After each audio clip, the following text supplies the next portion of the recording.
കുരീപ്പുഴ തൃക്കടവൂർ ആയിരവില്ലൻ ശിവപാർവതി ക്ഷേത്രത്തിലെ ശിവരാത്രി മഹോത്സവത്തിന് തുടക്കമായി. ഇതിന്റെ ഭാഗമായി തിരുവാഭരണ ഘോഷയാത്ര നടന്നു. ഞായറാഴ്ചയാണ് മഹാശിവരാത്രി ആഘോഷം.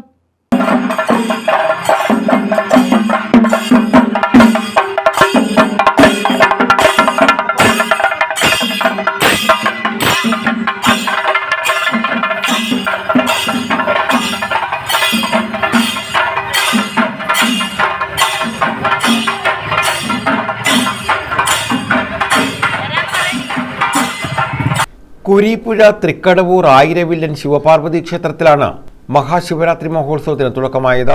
ഉത്സവത്തിന്റെ ഭാഗമായി തിരുവാഭരണ ഘോഷയാത്ര നടന്നു. വാദ്യമേളങ്ങൾ, മുത്തുകുടകൾ, ഫ്ലോട്ട്, താലപ്പൊലി എന്നിവയുടെ അകമ്പടിയോടെ തിരുവാഭരണ ഘോഷയാത്ര തൃക്കടവൂർ മഹാദേവ ക്ഷേത്രത്തിൽ നിന്നും ആരംഭിച്ച് കടവൂർ ജംഗ്ഷൻ, നീരാവിൽ, പാലമൂട്, കീക്കോലിൽ മുക്ക്, അയ്യൻകോയിക്കൽ, നദിയ ജംഗ്ഷൻ, ഷാപ്പുമുക്ക് വഴി ക്ഷേത്രസന്നിധിയിൽ സമാപിച്ചു. തുടർന്ന് തിരുവാഭരണം ചാർത്തി ദീപാരാധനയും ഭഗവതി സേവയും പ്രസന്ന പൂജയും നടന്നു.